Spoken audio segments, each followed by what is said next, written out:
Hello students, आज हम पढ़ेंगे crystal field theory and it's important questions. ठीक है, क्रिस्टल फील्ड थ्योरी से बहुत ज़्यादा क्वेश्चंस आते हैं एग्ज़ाम में। ठीक है, क्रिस्टल फील्ड थ्योरी को पढ़ने से पहले आपको पता होना चाहिए वैलेंस बॉन्ड थ्योरी। ठीक है, आपके सिलेबस में क्या है, वैलेंस बॉन्ड थ्योरी की लिमिटेशंस हैं। वैलेंस बॉन्ड थ्योरी आपने बीएससी सेकेंड ईयर में पढ़ ली है। ठीक है, तो सबसे पहले मैं आपको बताती हूँ वैलेंस बॉन्ड थ्योरी की लिमिटेशंस। ठीक है, उसके बाद हम पढ़ेंगे। देखो भाई, सबसे पहले आता है limitations of valence bond theory. Limitations क्या हैं वैलेंस बॉन्ड थ्योरी की? जब हमारी वैलेंस बॉन्ड थ्योरी जो थी, वैलेंस बॉन्ड थ्योरी ने क्या किया कि जब किसी भी कॉम्प्लेक्स कंपाउंड, जैसे हमारे पास जो कॉम्प्लेक्स कंपाउंड होता है उसमें सेंट्रल मेटल होती है और लाइगेंड होते हैं, यही तो होता है कॉम्प्लेक्स कंपाउंड में।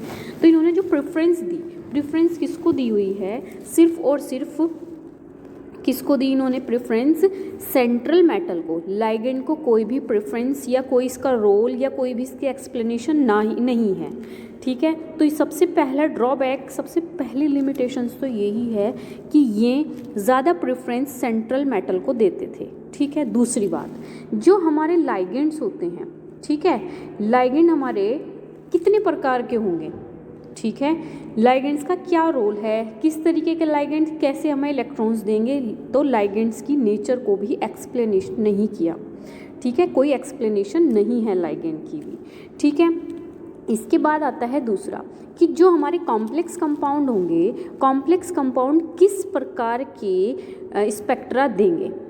ठीक है, कोई भी स्पेक्ट्रा के बारे में कोई एक्सप्लेनेशन नहीं थी कि किस कॉम्प्लेक्स का कैसा स्पेक्ट्रा आएगा। ठीक है, एक लिमिटेशन यही है इसकी। फिर इसके बाद एक और लिमिटेशन क्या है कि कोई भी कॉम्प्लेक्स कंपाउंड रेड कलर का होता है, कोई ब्लू कलर का होता है, सब डिफरेंट कलर्स शो करते हैं, तो वो कलर किसकी वजह से आता है?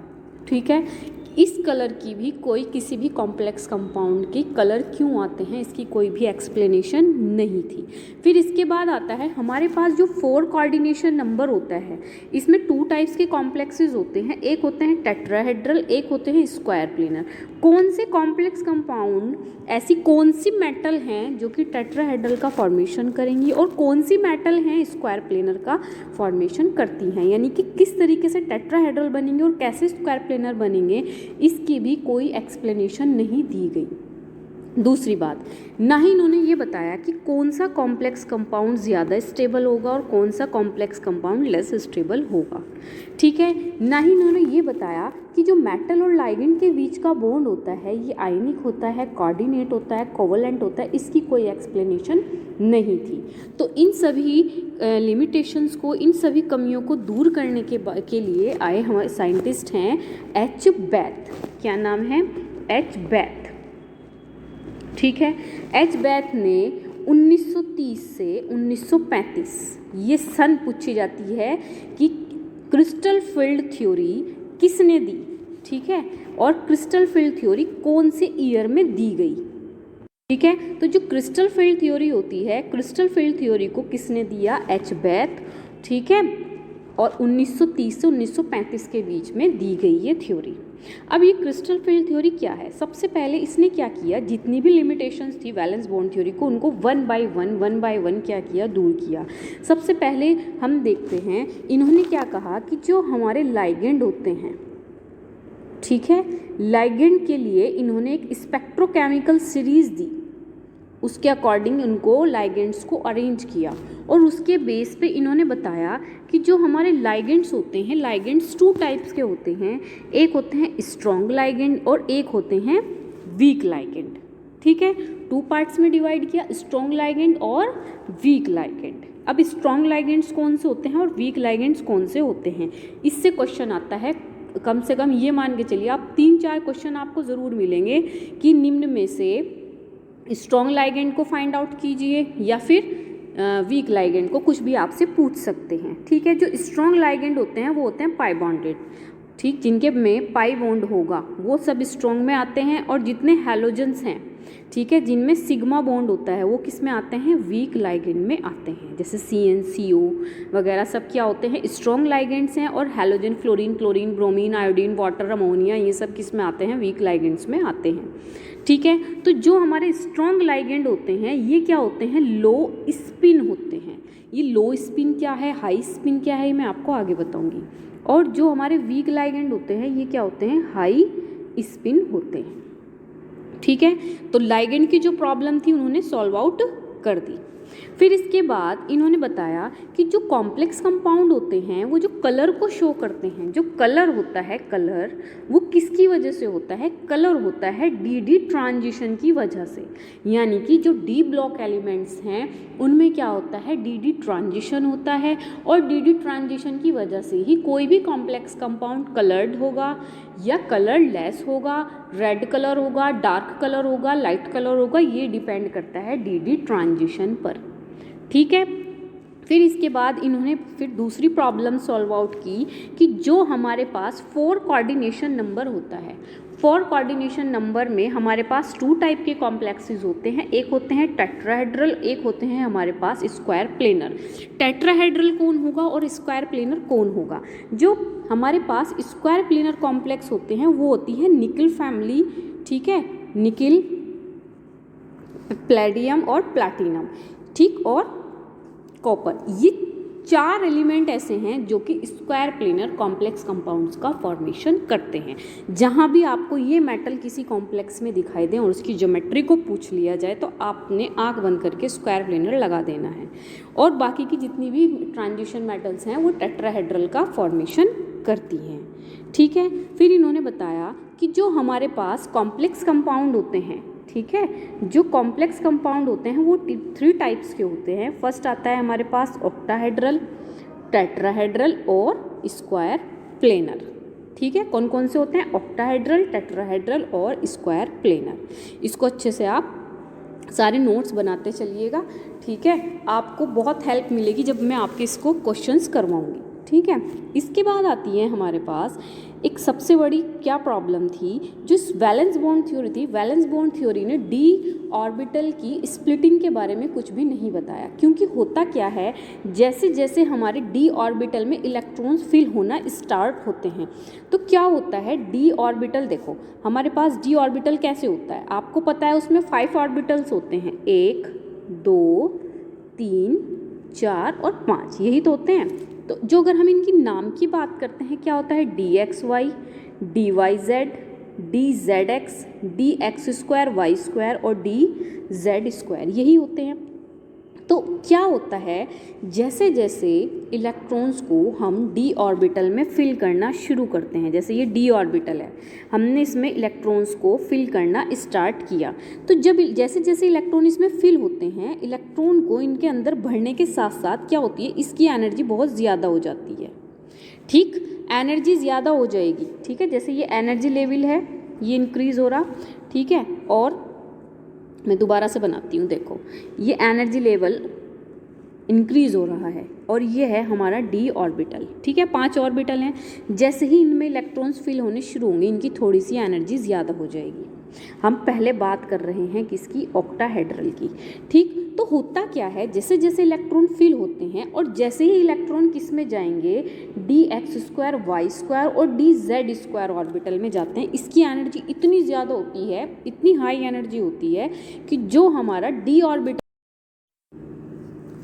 ठीक है भाई, आपको मैंने सारा बता दिया कि किस तरीके से हमारा डी ऑर्बिटल ब्रेक होता है। यही क्वेश्चन आता है कि डी ऑर्बिटल कितने पार्ट्स में ब्रेक होता है, तो कितने में होता है, 2 पार्ट्स में ब्रेक होता है, स्प्लिट होता है। ठीक है, तो इस तरीके से क्वेश्चन। अब सबसे पहले हम अपने, मैंने आपको बताया 2 टाइप्स के कॉम्प्लेक्स होते हैं, हम सबसे पहले फर्स्ट कॉम्प्लेक्स को पढ़ते हैं अपने। ठीक है, सबसे पहले हम पढ़ते हैं ऑक्टाहेड्रल।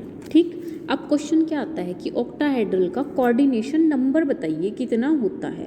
तो जो ऑक्टाहेड्रल का कोऑर्डिनेशन नंबर होता है वो होता है 6। ठीक है, ये सभी को ही पता है।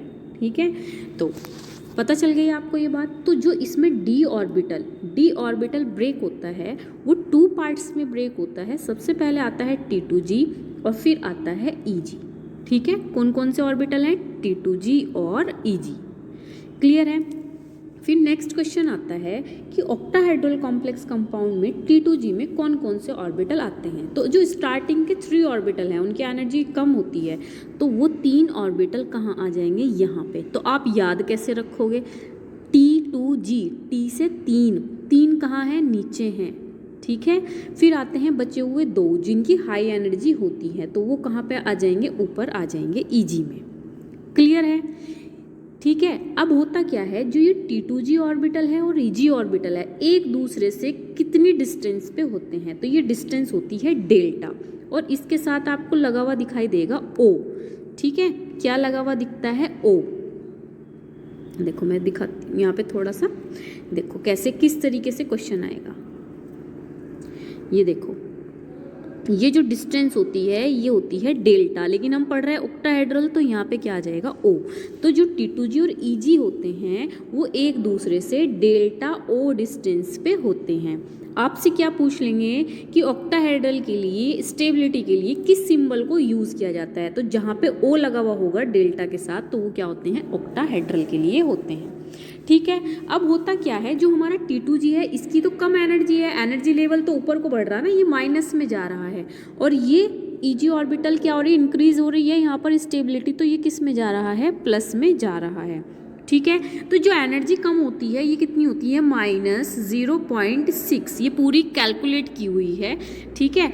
यही क्वेश्चन आता है कि जो D ऑर्बिटल होता है उसमें T2G की एनर्जी कितनी होती है, तो कितनी होती है, -0.6, ठीक है। और फिर आता है हमारे पास Eg ऑर्बिटल, Eg की कितनी होती है, +0.4, ठीक, कितनी होती है, +0.4। यही क्वेश्चन आपको मिलेगा, आप चेक कर लीजिएगा।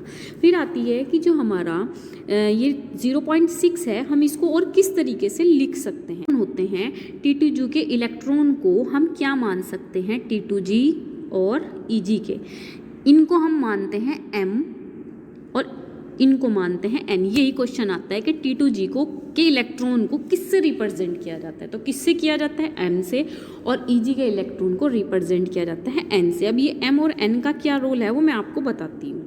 देखो, क्रिस्टल फील्ड स्टेबलाइजेशन एनर्जी, ठीक है, ठीक। क्रिस्टल फील्ड स्टेबलाइजेशन एनर्जी में अब हम करते हैं क्वेश्चन। फार्मूला देखिएगा क्या होता है, माइनस, फार्मूला लिखिएगा आप, -0.6 m, ठीक है। m पता है आपको क्या होता है, +0.4 n, ठीक है। ब्रैकेट बंद, डेल्टा O प्लस RP। ये RP क्या है, RP क्या है, ये है हमारे पेयर। जितने भी पेयर बन रहे हैं उनको साइड में रख देना है, ना ही उनको जोड़ना है ना ही उनको घटाना है किसी से भी, ठीक है। तो ये फॉर्मूला है हमारा क्रिस्टल फील्ड स्टेबलाइजेशन एनर्जी को फाइंड आउट करने का।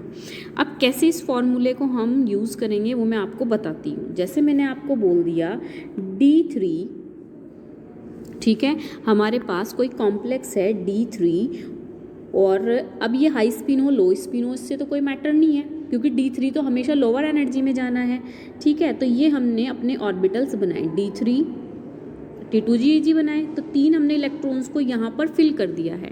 तो हम फार्मूला लगाते हैं, -0.6 इंटू M, M तो ये था ना, तो यहाँ पे कितने इलेक्ट्रॉन हैं, 3, प्लस 0.4 इंटू, यहाँ पे तो कोई भी इलेक्ट्रॉन नहीं गया है, 0, डेल्टा O, कोई जोड़ा बना है, कोई पेयर बना है नहीं, तो 0p।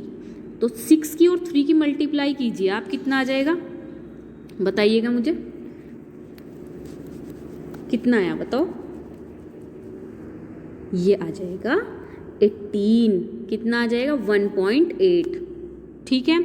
अच्छा, एक चीज़ और है, जो हमारा डेल्टा O होता है वो किसके बराबर होता है, 10dq के बराबर होता है, ठीक है। तो इंटू 10 तो कितनी आ जाएगी, -18। अगर आपको ऑप्शन में दिया हुआ है dq में तो आप dq में फाइंड आउट कर लीजिए, नहीं दिया हुआ है तो आप डायरेक्ट कर लीजिए, ये तो 0 ही हो जाएगा।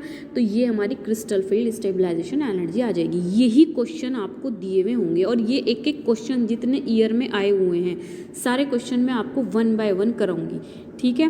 कोई भी अगर आपको चीज़ समझ ना आई हो पूरी वीडियो में इसमें, तो आप मुझे बताइएगा, ठीक है। और लाइक कर दीजिएगा और सब्सक्राइब कर दीजिएगा।